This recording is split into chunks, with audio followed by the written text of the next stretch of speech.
Look, we're just going to have a quick chat today about a very important document you're going to need to get when it comes to official purposes such as opening a Thai bank account, transferring your driving licence or even extending certain types of visas. Now this document that you're going to need to get your hands on, it's absolutely essential to making the move over here.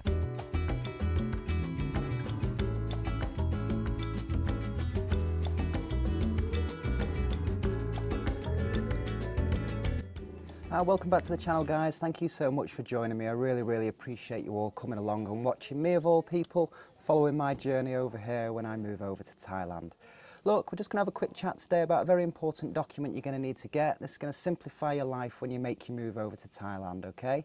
Now this document that you're going to need to get your hands on, it's absolutely essential to making the move over here. When it comes to official purposes such as opening a Thai bank account, transferring your driving licence or even extending certain types of visas, this is the document that you're going to absolutely need in every single one of those circumstances. This document is called the Thailand Residency Certificate. Right, so if you guys want a no-nonsense guide to getting this sorted, make sure you grab a pen and paper or get ready to take some screenshots, because I'm going to walk you through the whole process, get you back to living the life here in full in Thailand without all the headaches and any of the associated agents' fees that are usually involved in a process such as this. I think it might be worth mentioning why I've had to jump that particular hurdle and get that residency certificate sorted out again today. Now, when I was back in the UK, I planned this move and organised this move meticulously. At least that's what I thought I was going to be doing. So I got myself an international driving permit because I knew that I wanted to drive here legally and I didn't want any headaches. What I didn't know was that despite this little certificate being valid for years on end, it only allows me to drive for 90 days at a time here in Thailand, which means that now, unfortunately, I'm already back on the verge of not being legal to drive again. Yeah, so on the back of this, guys, I've decided to bite the bullet and get my licences transferred over to a Thai driving licence. It's going to save me a load of headaches going forward, and I'd much rather do that than driving an expired international driving permit and all the problems that that's going to bring down the line. Now, first things first, guys, what I've noticed by reading up on this topic a lot, I've found that a lot of you out there feel overwhelmed by all of this. I just want to tell you that I've found it really straightforward when I've gone through this process. I think that with the correct information, this will be an absolute walk in the park for you, as it was for me. So, yep, don't listen to all the horror stories out there. As long as you go into the immigration office with your paperwork in order, I think that it'll be a really straightforward process and you'll have no problems whatsoever. Enough said on that, let's get into the details that we're going to need here. So in order to get the residency certificate sorted, we need to collect a few documents to take along with us to immigration. First off, we're going to need a TM30 document. Now, you may have heard of this, and this is a document that's filed usually by your hotel or landlord to register that you're staying at that address. It's a legal requirement for them to do so, and it's really easy to get a copy of this generally. If you're staying in a hotel or condominium, it's usually as easy as heading to the reception or sales office, asking for a copy of that document. You know, this isn't something that's unusual for them. They're well versed in that, and they can just print you off a copy and give it you there and then. Now, if you're renting privately, guys, sometimes getting that TM30 form can be a little trickier, as despite it being a legal requirement, sometimes for one reason or another, your landlord might not be up to date and have that information for you.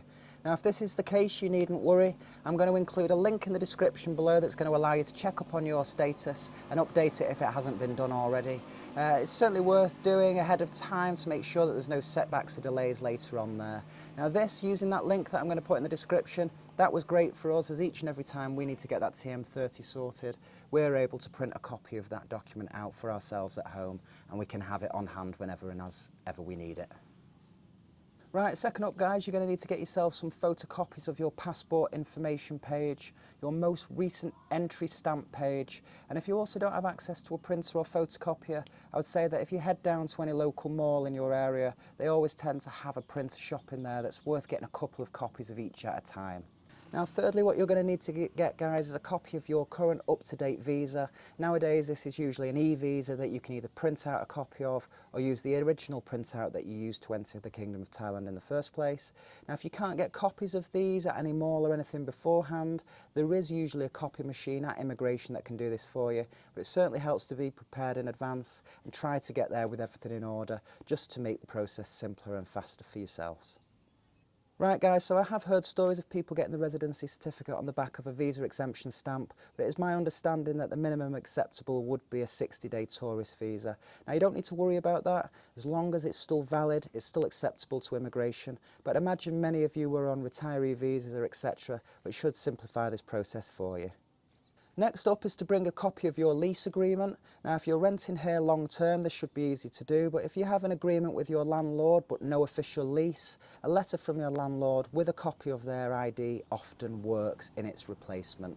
What I would say guys is although this information is up to date, it's always worth checking up with your local immigration office to make sure and check what details and what paperwork would be acceptable to them in your actual circumstances.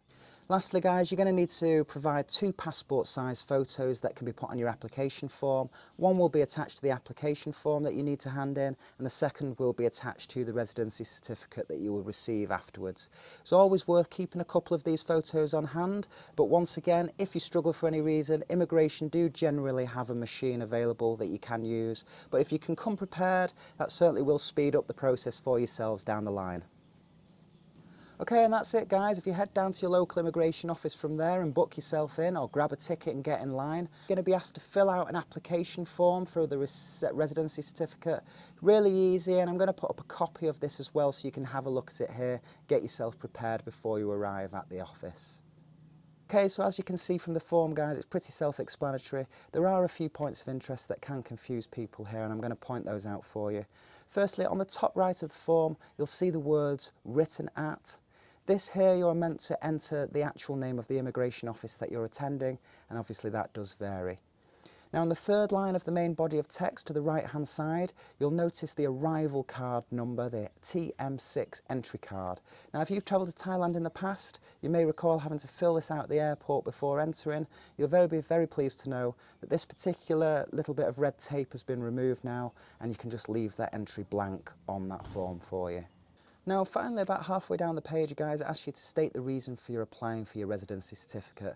Now you may be surprised to hear that you may need multiple copies of the residency certificate if, for example, you need to transfer licences or open bank accounts at the same time. They are only valid for 30 days at a time, and you will need an individual document for each specific purpose.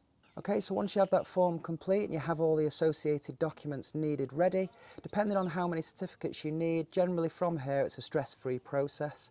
Now when it comes to costs of applying, costs can vary on what office you attend, but sometimes it may be worth paying a little extra to speed things along the way I've found. A residency certificate itself is free of charge, but it's generally posted out to your address within 10 days to 2 weeks of the application. You know, for myself, with this document, I really wanted to speed things up, so I was happy to pay a 500 baht fee to have the certificate made up for me and in my hand within the half an hour. So yeah, that's it guys. I hope you found this video helpful. If you did, I'd really love for you to like, share and subscribe to this video. And if you have any suggestions as to which information you may find useful or any questions you may have, please do leave them in the comments section below, which is of course helps me to help you, which is the main aim of this channel.